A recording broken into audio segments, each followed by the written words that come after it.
Está entrando no ar o programa Mídia e Saúde na TV. Oferecimento: Laboratório Carlos Chagas. Confiança, qualidade e agilidade. Esse é o nosso compromisso com você. Olá pessoal, boa noite. Está começando mais um Mídia e Saúde na TV. Eu sou Alderi Rabelo e quero compartilhar as boas informações para a sua qualidade de vida. No programa de hoje, nós vamos conversar com um especialista sobre a importância dos relacionamentos para a saúde e qualidade de vida dos idosos. Sobre esse assunto, eu converso daqui a pouquinho com o médico geriatra Adilson Silvestre. Não saia daí! Programa Mídia e Saúde na TV. Pensando em alternativas para aqueles pais que não podem acompanhar seus filhos no pediatra em horários comerciais, a doutora Marielle Wolters implantou uma clínica com agendas à noite, finais de semana e feriados. Se precisar, estamos à sua disposição para melhor atender seus filhos. Clínica Doutora Marielle Wolters.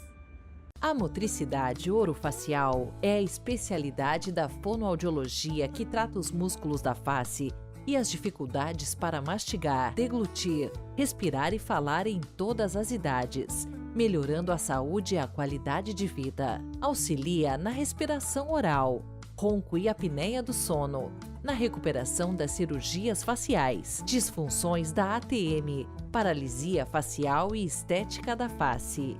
Clínica de Motricidade Orofacial, doutora Silmara Regina Pavani Sovinski, 44 30 25 5565. Na Galen, Farmácia e Manipulação, cuidamos de você de forma única. Nossos farmacêuticos, referências do setor magistral, preparam o seu medicamento de forma personalizada, atendendo às suas necessidades. Visite-nos e descubra uma nova abordagem para a sua saúde. Avenida Rio Branco, 55, Zona 4, Maringá, 44 30 26 49 48. Programa Mídia e Saúde na TV. Pessoal, já de volta aqui com o Mídia e Saúde na TV e com o nosso convidado de hoje, o médico Adilson Silvestre. Hoje nós vamos bater um papo muito interessante, a exemplo das outras vezes, né? Fala da importância dos relacionamentos para todas as pessoas, inclusive para os idosos, né? No aspecto da prevenção, da qualidade de vida e saúde. Doutor, seja bem-vindo mais uma vez no Mídia e Saúde na TV, é um prazer recebê-lo aqui. Boa noite, né? Boa noite, obrigado, o prazer é meu, viu? A gente sempre aí tentando informar um pouquinho a população, os ouvintes aí, sobre as coisas que a gente entende do mundo, as filosofias, os pensamentos nossos sobre a vida. Com certeza, e hoje eu creio que nós vamos expandir um pouco mais, ampliar aí a nossa visão nessa Muito temática de saúde, né? Porque saúde, doutor, não é simplesmente a ausência de doença, até o próprio conceito da OMS, né? É mais amplo, né? Não é só não estar doente fisicamente, né?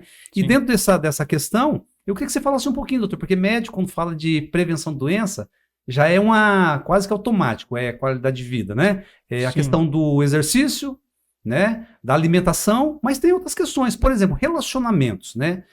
Eu queria que você se aprofundasse nessa questão, principalmente dos idosos, né? Os relacionamentos, eles têm uma influência na qualidade de vida, na saúde, na prevenção de doenças? Não. Com certeza. Até a gente vai sair um pouco da parte de medicina, né? Tentar entrar um pouquinho na parte filosófica da vida, né?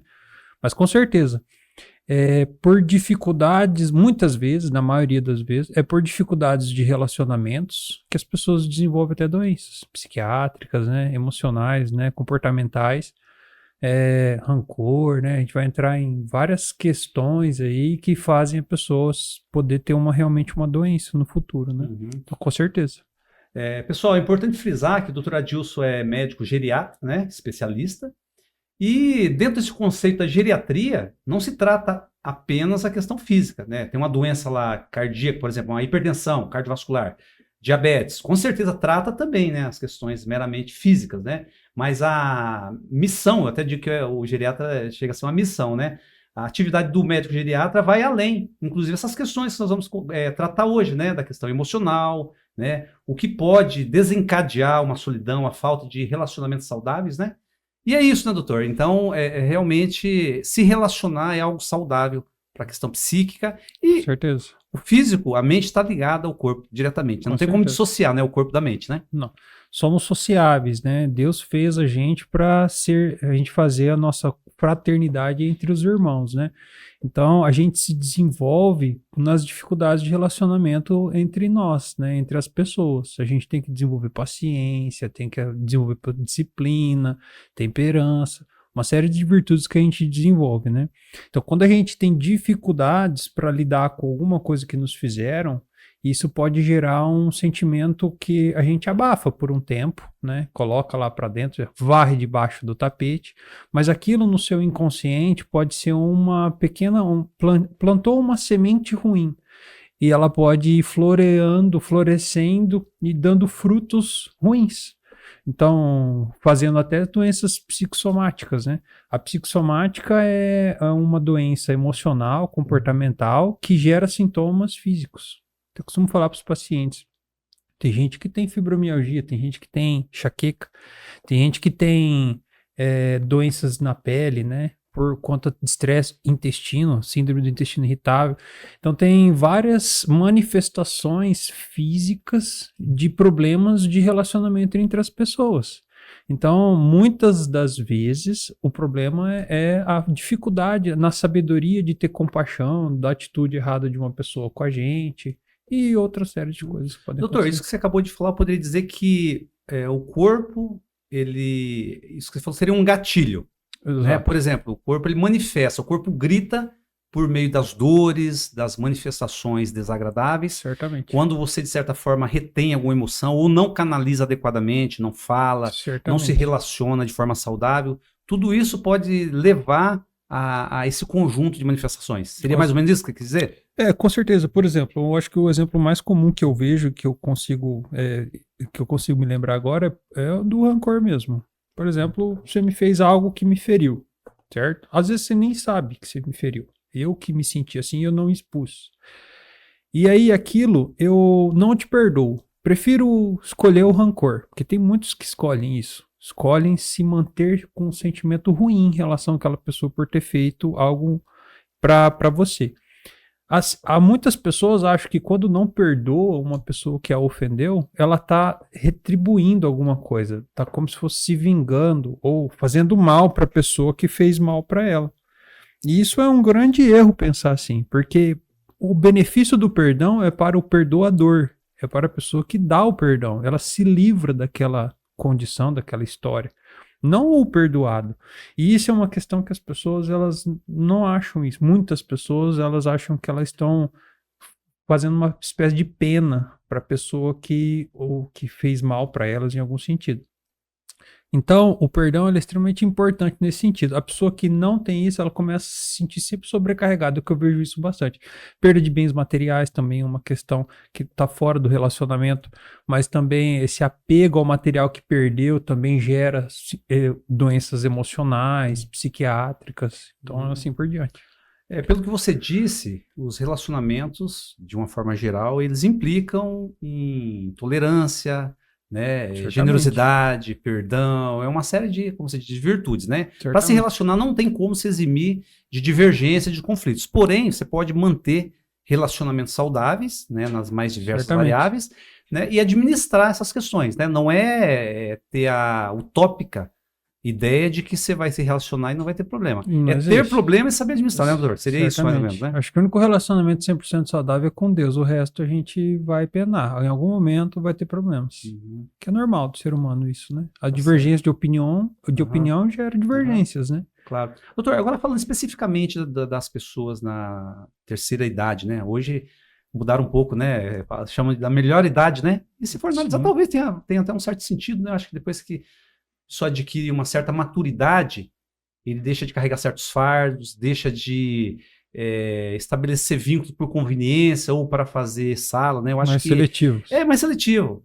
Eu penso que, mas enfim, a solidão, né? Ela pode ser o prenúncio, digamos assim, um desencadeador de uma depressão, de uma ansiedade, de um problema psiquiátrico, se a pessoa não administrar. Não estou falando daquela solidão casual, eu estou falando daquela solidão que realmente ela se perpetua na vida da pessoa. Certo. Aquela solidão que a pessoa realmente tem aqueles sintomas ruins, negativos, né? Certo. É assim, com certeza. Até uma preocupação que eu tenho em geração às novas gerações, né? Que eles optam por não ter filhos, né? Muitas vezes. Atendendo, eu tenho o privilégio, né, de atender pacientes no fim das suas vidas, né? Então eu consigo fazer alguma análise sobre o perfil de quem é feliz lá no final da vida, que é o objetivo de todos nós, né? Nosso maior objetivo é ser feliz, né? Ou pelo menos ter uma vida mais feliz possível. E no fim de vida, o que eu percebo bastante é que não é feliz o mais rico, não é o feliz que mais tem posse, não é feliz esse. Muito pelo contrário, ter muito dinheiro pode ser um indício de uma briga familiar por conta daquele dinheiro. E eu tenho muitos pacientes com muito dinheiro, com filhos que brigam entre si por conta de bobagem, muitas vezes, né, de patrimônio. E isso faz com que esse idoso seja infeliz, porque ele foi muito bom em ganhar dinheiro, em juntar propriedades, mas não foi bom em unir a família. E isso é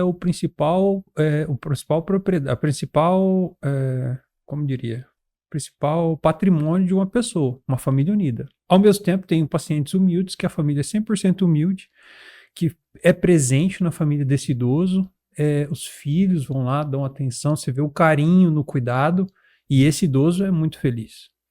Então, e aí também tem outro grupo de idosos que eu atendo, que são as pessoas que optaram por ser solteiros e não ter filhos, e essas pessoas, elas acabam sendo cuidadas por sobrinhos, muitas vezes fazem um esforço que podem para cuidar desses tios e tias, mas de longe é o cuidado de um filho. Não tem o mesmo nível de comprometimento, geralmente, tá? Salvo algumas exceções.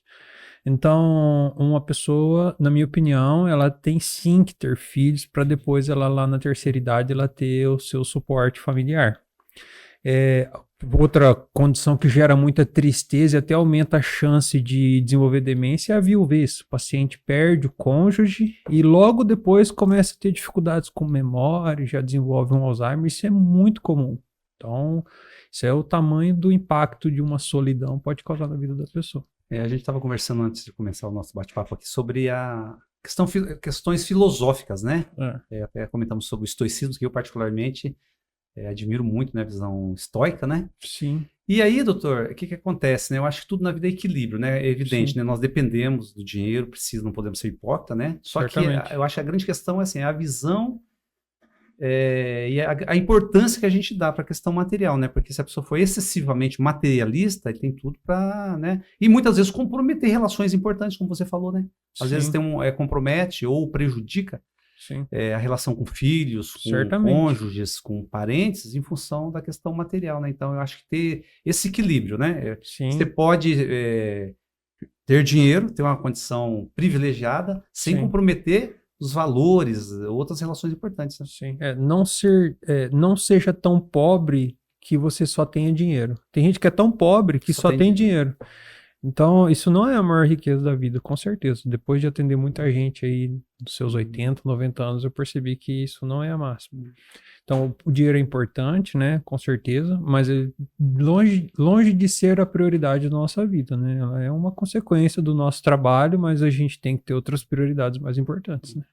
E você atende? É fácil verificar no teu dia a dia pessoas de idade que estão sofrendo pela solidão, pela dificuldade relacional, pela dificuldade de relacionar com outras pessoas e que, de certa forma, tem até uma estabilidade, uma condição já estruturada economicamente, mas que sofre, por exemplo, está a um passo ou já num estado depressivo, num estado de sofrimento psíquico por conta dessa solidão, por conta da dificuldade de se relacionar com as pessoas. Certamente. Pode fazer perguntas para qualquer avô. Você daria metade do seu patrimônio pela vida do seu neto? Faz essa pergunta para qualquer um. Não tenha dúvidas. A família sempre vai ser uma condição muito mais importante do que o dinheiro. Então, quando não tem essa família, só tem o dinheiro, a vida fica vazia. Não tem sentido. Acho que a vida tem que ter propósito. E o nosso propósito, o principal sentido da vida é constituir família. Ter família, ter filhos, ter netos. E quando não se tem isso, só tem o resto, certamente não faz sentido lá na frente.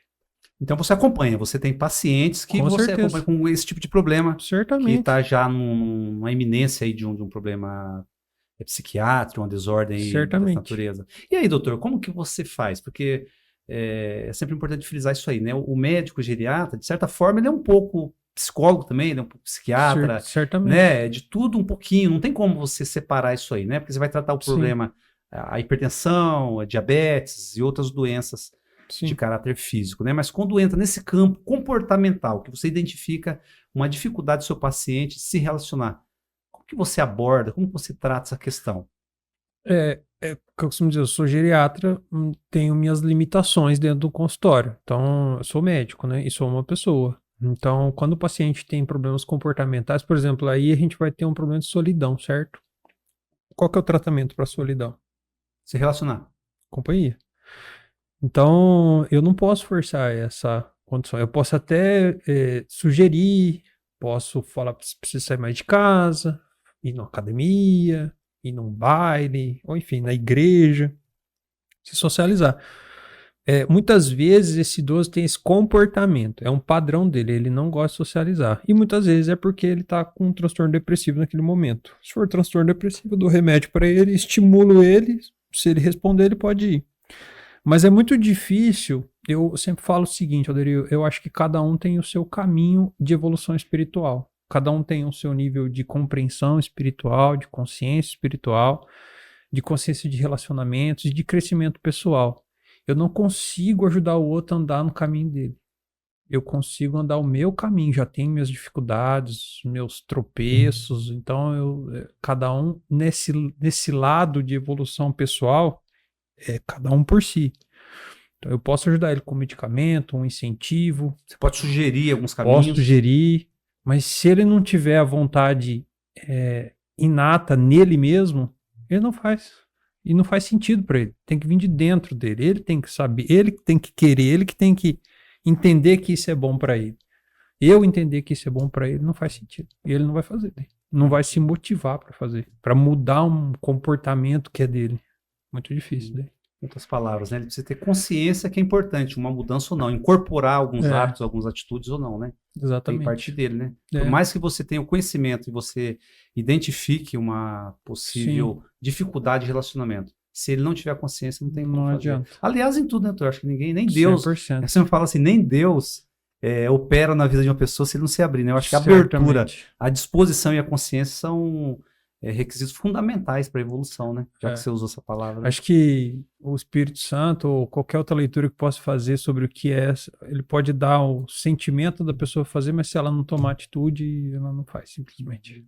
E você vê resistência, como que é? Você vê dividido, pessoas que são muito resistentes, pessoas que têm o problema, têm a dificuldade de relacionamento e admitem que têm e estão abertas, e as pessoas que identifica o problema, tem de tudo, né? Tem de tudo. Tem pessoas que, por exemplo, passaram... Lembra a história do rancor que a gente estava comentando? Tem um rancor de uma situação e fica com medo de novamente ser ferido. Então, ele não consegue... Tá vendo como que são as coisas? Então, fulano fez mal para mim. Lá 20 anos atrás. E eu me fecho. Eu acabo tomando aquela frustração e me fecho. Eu não compreendo na misericórdia, na miséria da vida desse fulano, que ele fez mal por mim, eu não tenho compaixão dele. Depois, se outra pessoa faz algo parecido, ou se aproxima de mim, eu meio que me defendo, muitas vezes se isolando das outras pessoas. E então, aquele mal resolvido gera um problema de relacionamento no futuro com outra pessoa, com ciclano. Então, essa pessoa se fecha. Então, esse traumatizado, ele vai ter dificuldade de se relacionar novamente. Mas é possível o tratamento, principalmente psicoterápico. Diferente de perfil, né? Tem pessoas que têm perfil antissocial, que não gostam mesmo de socializar. É o perfil dele, não é propriamente tem pessoas de todas as formas possíveis, né? Então, até por isso que eu estava falando sobre conselhos. Conselhos, muitas vezes, a maioria das vezes, eles não são muito úteis, porque não faz sentido para o outro. Dentro da esfera da vida dele, do que ele entende sobre a vida, do jeito que ele escolheu viver a vida. E aí não faz muito sentido muitas vezes. Agora, doutor, tem a circunstância da vida que muitas vezes também gera, né, um isolamento, né, os percalços, né, as perdas, sejam elas quais forem, né? De qualquer forma tem que administrar, né? Certamente. Aquilo que nós estávamos conversando, né? O que a pessoa faz com as dificuldades faz a diferença, né? É, A interpretação, porque ele pode, de repente, em cima de uma questão desagradável, sim, ele pode entender aquilo como uma forma de ser lapidado, evoluir, sei lá qual é o termo que pode ser Certeza. usado, né? Mas tudo pode ser tirado lições, né? sim, eu acho que não importa o quão ruim seja a situação que você passa, até a perda de um filho, por exemplo, que eu acho que é uma das maiores dores que uma pessoa pode sentir. Sempre há uma saída sábia e menos dolorosa possível. Sempre há. Aí depende do nosso nível de consciência emocional, espiritual, para a gente poder atingir essa saída dessa situação. Mas com certeza sempre tem uma saída mais sábia, né? Doutor, e com relação a homens e mulheres, o que você consegue identificar? Quem que é mais solitário? Quem sofre mais essas questões relacionais, dificuldade de relacionamento e, consequentemente, se sentem só? Boa pergunta. Eu acho que deve ser as mulheres. Você acha? Não sei. Por serem mais emotivas, via de regra. Mas eu não tenho segurança para falar isso, não. Mas a mulher não é mais, assim, do ponto de vista da sociabilização, a mulher não socializa com afetividade ou não? O que você acha? Na tua opinião? Na minha opinião, eu acho que homens lidam melhor com a solidão. Mas é uma opinião. Opinião, não né? é Constatação, né? Não Não é é uma um dado conclusão, né? científico. Não é. Tá certo. Eu acho que sim. Tá certo, doutor. Vou convidar você para tomar uma aguinha, né? Tá A água bom. é muito boa, né? Hidrata, né? É bom. A gente, ainda mais nessa época de frio, né? A gente Olhar as volta aí para dar palavras. continuidade aí. E tem muitas coisas ainda, né? Beleza. Na verdade, teríamos que separar aí uns 3, 4 programas para falar só dessa questão relacional, né? Vixe, vai longe. Mas como não é possível, nosso diretor aí pode não permitir, o Chiquinho, né? Então vamos Então tá ficar, bom. né?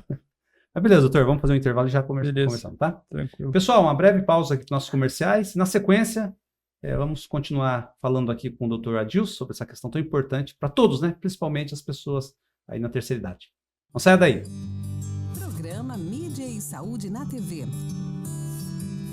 Eco Maringá, clínica de imagem especializada em ultrassonografia vascular, ecocardiograma adulto, ecocardiograma infantil e ecocardiograma fetal. Eco Maringá, há 30 anos cuidando de você. Tradição e confiança na realização de ecodoppler, color, cardiovascular infantil e ecocardiograma fetal.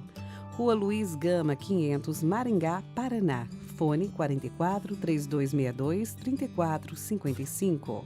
Quem respira melhor, dorme melhor. Se você ronca, pode ser o início de uma doença grave, a apneia do sono.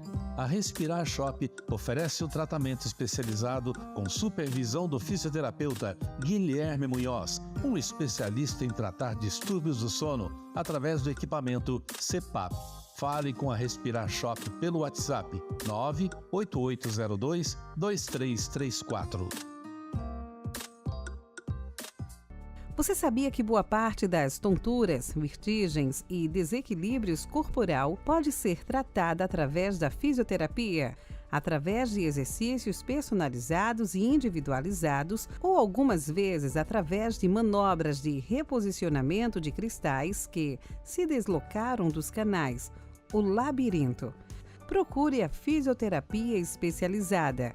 Ellen Matsumoto Meneghetti. Fisioterapia vestibular 44 99923 0000. A Clínica de Podologia Silvia Ferreira, com a missão de proporcionar bem-estar, conforto, saúde, autoestima e felicidade ao seu paciente, oferece o melhor para você que procura um atendimento com excelência, segurança, ambiente aconchegante e climatizado, equipamentos e esterilização de alta tecnologia para garantir a segurança que você precisa.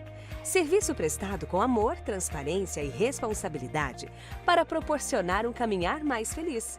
Clínica de Podologia Silvia Ferreira, 44 99774 5657. Rua Santos Dumont, 1976, Maringá. Programa Mídia e Saúde na TV. Pessoal, já de volta aqui para o nosso segundo bloco. E vamos questionar um pouco mais aqui, aprender um pouco mais com o doutor Adilson sobre esse tema, né? As consequências da solidão, né? As dificuldades de relacionamento e os caminhos aí, né? Para gerenciar essas questões. Doutor Adilson, o nosso tema é esse, né? Evidentemente, né? A questão da solidão e as questões relacionais, mas eu queria que você falasse especificamente sobre depressão e ansiedade nesse contexto de solidão, de dificuldade de relacionamento. O que você poderia acrescentar? Porque as pessoas que estão lá nos assistindo, com certeza, sempre tem aquelas que se identificam e estão com com esses problemas, né? E a intenção é essa, né, doutor? Eu sempre falo. Nós não temos uma pretensão de resolver problemas, seria muito, né? Mas de levar caminhos, né? Levar a formas de atenuar manifestações, Perfeito. dores, enfim. Então eu queria que você falasse um pouco mais. É legal. Uma coisa que eu acho muito perigosa é essa dicotomia que o ser humano só sente depressão e ansiedade, sabe? Por exemplo, vou dar um exemplo para você. A gente está abrindo um novo negócio. E aí a gente começa a sentir as mãos geladas, coração acelerando, respiração. Aí você vai no médico. A medicina tenta emplacar que você sente 2 sentimentos: ansiedade e depressão. Se você não está bem, você está sentindo uma dessas 2 coisas. Rodrigo, eu convido a gente a pensar um pouquinho mais a fundo. Por exemplo, se ele for no médico, ele ganha um CID. CID é um diagnóstico de ansiedade, começa a tomar um remédio. Essa pessoa que está abrindo esse novo empreendimento, ele não está ansioso. Ele está inseguro. Ele está com medo. Porque ele está empreendendo em algo que ele não conhece. Então, tem nome a sensação. Muitas vezes, a gente, até eu como médico, rotula a doença. E não é. É uma emoção. É um sentimento que aquela pessoa está sentindo. E não uma doença. Por exemplo, uma senhora perde o marido com 80 anos. Aí, 4 meses depois, ela está triste, ela vai no médico. O médico fala o que para ela? Que ela está depressiva.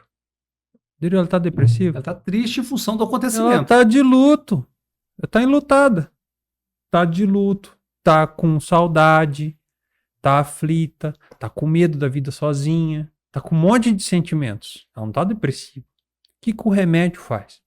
O remédio, ele dá uma anestesia emocional.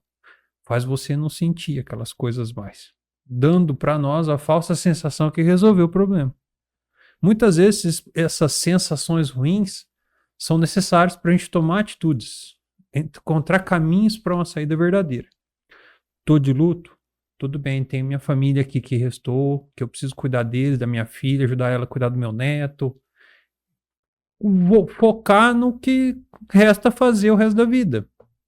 Tô com um negócio, abrindo um negócio, tá difícil, tô com medo.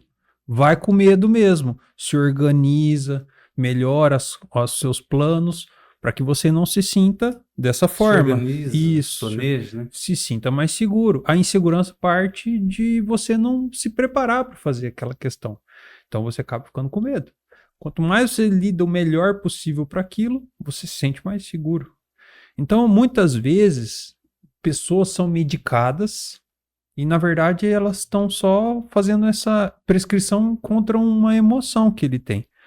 Então, isso não é incomum, é muito comum, na verdade. Hoje, a medicina ela enquadra todo mundo em depressão e ansiedade.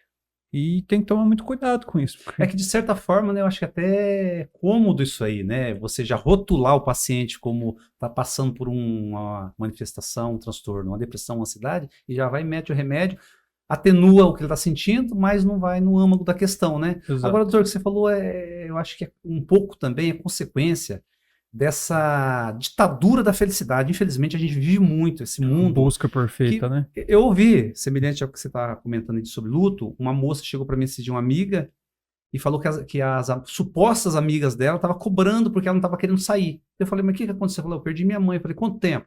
30 dias. E as amigas estavam cobrando, você está muito estranha, porque não quer sair, não quer ir para balada, não quer beber, quer ficar em casa. Eu falei, poxa, mas que amigas, né? Porque veja bem, 30 dias que sua mãe morreu é o processo de luto. E doutor, né? Havemos de convir, luto não é momento de alegria, de regozijo. Luto é momento de dor, né? Agora, você pode elaborar de uma forma saudável o luto e de repente você pode passar pelo luto de uma forma saudável, né? Não deixando de viver agora.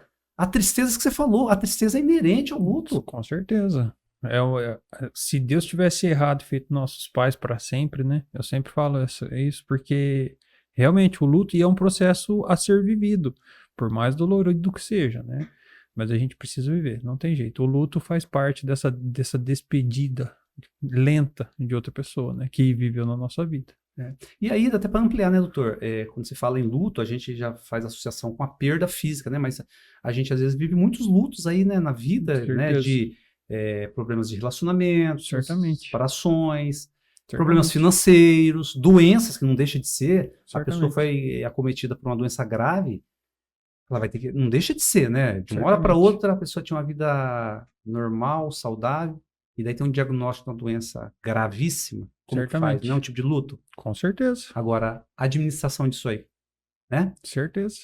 Isso faz a diferença, né? Com certeza. Então, na verdade, o que a gente tem que buscar são as nossas virtudes, né? Ser temperado, entender aquela situação da melhor maneira possível.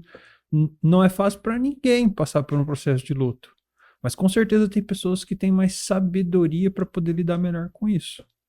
Então, mas com certeza toda a situação não é tão ruim que não possa a gente lidar melhor com ela. Com certeza. E aí, doutor, algumas pessoas podem estar nos assistindo e falar assim, eles estão falando isso porque eles nunca vivenciaram isso ou aquilo.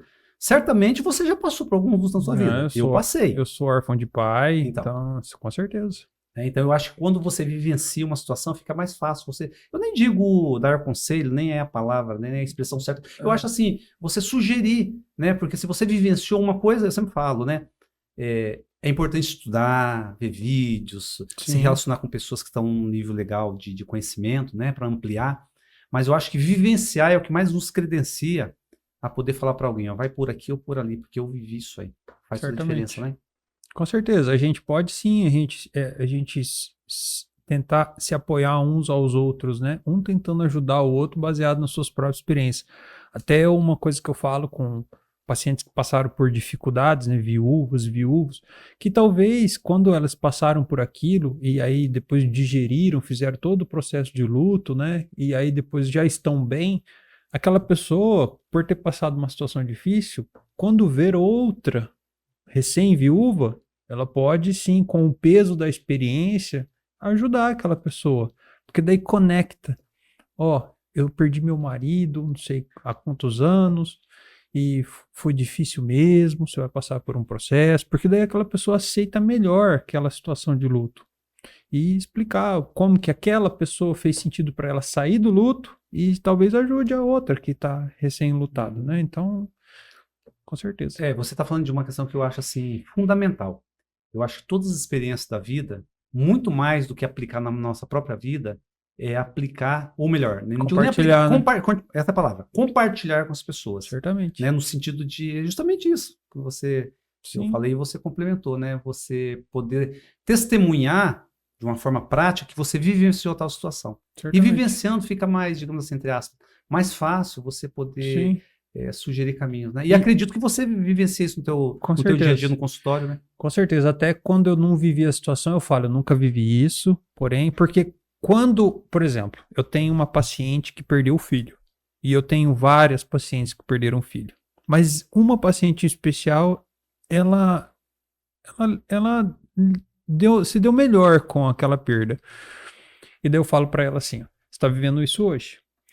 E um dia, quando você ver uma mãe que perdeu o filho também, você vai chegar, porque uma mãe que acabou de perder o filho, que você chega, fica bem, calma, né? Alguma coisa nesse sentido, não faz sentido para ela, porque você nunca passou por aquilo. Na cabeça dela, no íntimo dela, ela vai respeitar quem já passou, quem nunca passou. E aí chega alguém com peso, eu tenho até uma amiga psicóloga maravilhosa, que perdeu um filho. Quando é uma mãe, porque uma das maiores causas de depressão que eu atendo é mães que perdem filhos. Fica uma cicatriz que não fecha nunca mais. Não fecha, né? Não. Mas quando eu coloco essa psicóloga para atender essa paciente, é a Cláudia, a minha colega psicóloga, e ela chega na consulta com a paciente e fala assim, eu já perdi meu filho também. Na hora que ela fala isso, conecta. Se identifica com... Entendeu? Aí ela abre o ouvido, a paciente. Aí ela começa a tentar, porque ela quer ajuda.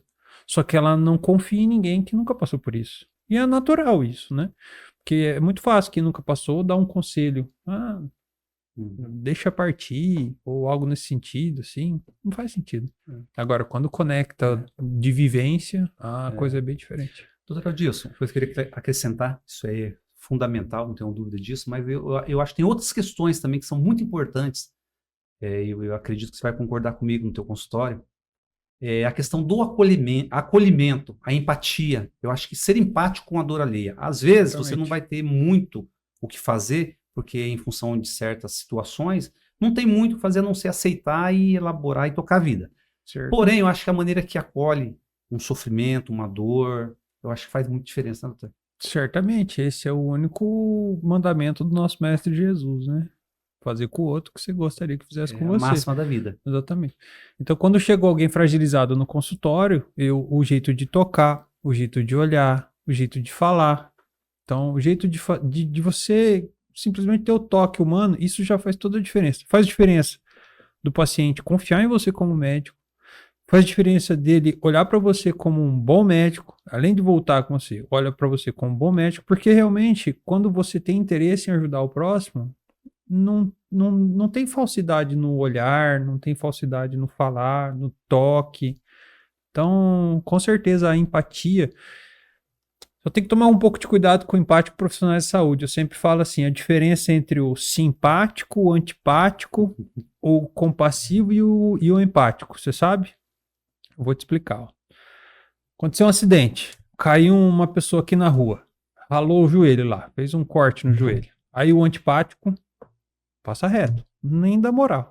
O simpático, e aí, beleza? Tudo bem? E segue o caminho, entendeu? O empático, meu Deus, seu joelho, olha o seu joelho. Nossa, senta do lado, começa a chorar junto. Ai, meu Deus, esse seu joelho. Nossa, que corte, olha que corte enorme. E o compassivo. O compassivo pega, põe no carro e leva no hospital.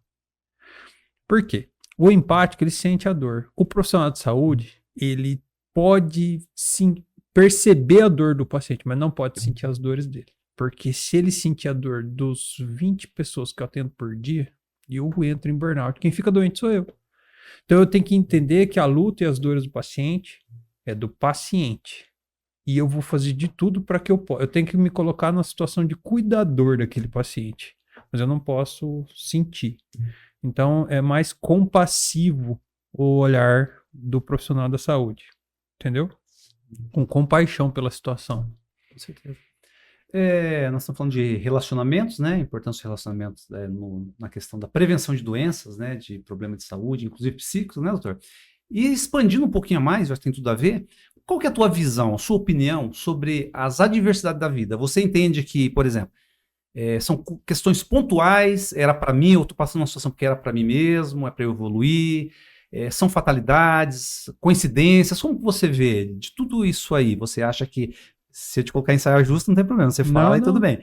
Mas eu acho que porque é importante, né? Nós estamos falando de questões de relacionamento, de comportamento. Então, qual que é a tua visão sobre isso, doutor? É assim, ó, isso é uma crença.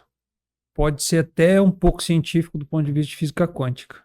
Mas nós estamos aonde nós merecemos estar. Onde nós estamos aqui foi fruto de todas as escolhas que eu fiz na minha vida. Hoje eu cheguei aqui. Certo? E eu não preciso estar em nenhum lugar que eu não estou. Então, eu estou aqui para aprender alguma coisa. Então, tudo na vida é isso. Até as situações ruins. A gente passa, muitas vezes, por algum tipo de lição espiritual. Quem consegue entender, numa situação difícil, a escola que a vida ou Deus está querendo ensinar, essa pessoa é feliz. Entendeu? Então, se eu estou numa situação difícil, eu passo por ela e eu não fico preso nela, eu simplesmente aprendo com ela, essa situação ela já não se torna um peso para mim. Porque eu já entendi que na próxima oportunidade que eu tiver uma situação parecida, eu não vou fazer aquele erro novamente. Então, eu acredito muito nisso, sabe? E aí você está falando de uma coisa e volto no nosso tema de hoje, né? Relacionamento. Eu tenho um amigo, né? Conheço há 31 anos, quando eu cheguei aqui em Maringá. O mesmo discurso dele quando eu conheci é o de hoje. De reclamação, de imputar a culpa dos problemas e das intempéries que ele passa, as pessoas, a mulher, a filha, ele projeta. Amigos.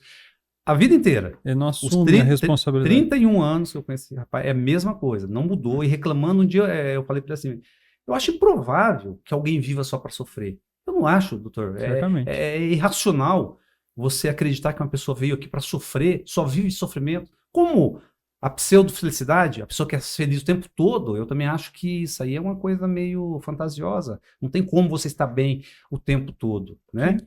Então, isso que você está falando, eu acho assim, eu acho que assumir, né? Eu acho que a autorresponsabilidade, duas coisas que eu acho que são muito importantes, várias, mas duas principalmente. Autorresponsabilidade e auto-perdão. Né? Certamente. Você assume a culpa de um determinado problema, E tá uma tudo consequência, bem. e tá tudo bem, né? Mas também se perdoar, né? Eu acho que perdoar a gente Certamente. mesmo, perdoar A as pessoas. culpa é um né? problemão para nós. Porque, Certamente. doutor, então, eu acho que a culpa momentânea, beleza, agora aquela culpa que se enraiza, né? Isso eu vejo muito no consultório, até eu falo isso para os pacientes. Pacientes falam assim, eu passei tal situação uma vez na minha vida e tomei uma decisão errada, certo? Se eu tivesse feito diferente, mas você, vamos supor que há 2 anos atrás, você, Alderio, fez uma escolha errada. E desde esses 2 anos você carrega o peso dessa escolha, certo?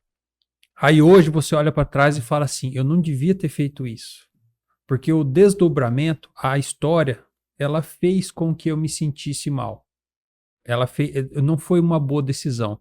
Só que o Alderio de hoje, olhar o Alderio de 2 anos atrás e julgar aquele Alderio que ele fez uma escolha errada, o Alderio de 2 anos atrás não sabia que ele estava fazendo uma escolha errada. Ele não sabia os desdobramentos daquela escolha que ele estava fazendo. Então, muitas vezes as pessoas se sentem culpadas depois de ter andado ao caminho da escolha. E tudo bem aprender que fez uma escolha errada, não tem problema. Só que você tem que entender que aquele seu do passado que fez aquela escolha, ele não sabia o que era certo ou errado. Ele tinha que fazer uma escolha. Eu sempre costumo falar, erra o pênalti quem chuta o pênalti. Então, se você chutou o pênalti, fez a sua escolha e era errada, se perdoe e não faça novamente, simplesmente. Usa o erro como aprendizado. Né? Exatamente. E outra coisa, eu acho improvável que uma pessoa erre premeditadamente. Existe casos isolados, mas de uma forma geral, as pessoas erram querendo acertar. Certamente. Né? Agora, a grande questão é essa, né? Sim. É usar aquilo como fonte de aprendizado, de evolução, né? Exatamente. Eu acho que essa é a grande questão, né, doutor? E tem pessoas que colocam também a felicidade, talvez seja o caso do seu amigo, no lugar errado. Em vez de ser no relacionamento, na amizade, no amor, é em alguma coisa material ou alguma coisa que ele não conquistou, enfim, que gera esse tipo de problema também. Você está falando de questões muito importantes para a gente pensar e refletir, né, doutor? Porque Certamente. eu acho que no momento que a pessoa reflete, mesmo diante de cacas que todo mundo comete, né? Mas você reflete, relabora, reconfigura, e vida que segue, né? E tá tudo bem também, né? Você fala, errar tá dentro do script da vida do ser humano. Ainda bem, a gente só aprende errando. Não é verdade? Exatamente. Não tem como. Doutor, e agora pra gente encerrar, terminando, passa rápido, né? Passa rápido. Parece que pra gente encerrar esse nosso bate-papo de hoje, o que você deixaria pode ser que seja repetitivo, mas não tem problema, porque a intenção é justamente isso, transmitir conteúdo para fixar coisas boas, né? Essa é a intenção, né? O que você diria para as pessoas que estão nos assistindo, que eventualmente, né, estão sofrendo de solidão, por conta de dificuldade de se relacionar, dificuldade de tolerar, dificuldade de perdoar, dificuldade de aceitar o diferente? O que você diria para as pessoas aí? Eu acho que tudo se resume ao sentimento do amor, né? Então, se a gente amar 2 pessoas, a mim mesmo e ao próximo.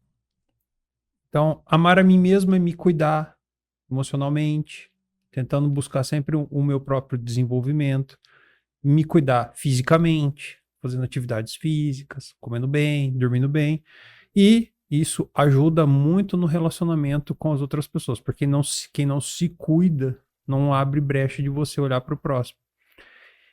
E essa questão do amor ao próximo, né? Com compaixão, a gente sempre tem que entender a miséria que é a vida do outro. Às vezes alguém te tratou mal, mas ele foi ensinado assim, ensinaram ele de uma maneira errada, ruim, maltrataram essa pessoa, e essa pessoa ela simplesmente reflete isso. Então a gente tem que entender que todos nós somos diferentes, fomos criados de maneira diferente, alguns mais rigidamente, e que isso pode gerar uma alteração no comportamento daquela pessoa com você. Então, sempre tentar compreender as dificuldades dos outros seres humanos em relação a nós, né? Se a gente conseguir fazer isso, certamente a gente vai ter um mundo melhor. Com certeza. E a gente vai se sentir mais feliz também. É verdade. E não se culpe também. Eu acho que a culpa é um sentimento que a gente não vale a pena levar para frente. É verdade. Mas tá bom, mestre. Já terminamos nosso bate-papo de hoje, tá? Beleza. Sempre muito bom falar com você. Valeu, Sempre obrigado. muito importante para todos nós, tá? Tá bom. Já fica o convite aqui. Espero que a gente já consiga rapidamente fazer um outro bate-papo. Beleza. Tá bom? Combinado. Forte abraço para você. Boa noite Falou. e bom final de semana. Até mais. Tchau, Mais. tchau. Pessoal, Mídia e Saúde na TV está ficando por aqui, mas nos encontramos na terça que vem. Não deixe de acessar nossas redes sociais e se inscrever no canal Mídia e Saúde na TV. Um forte abraço e até terça.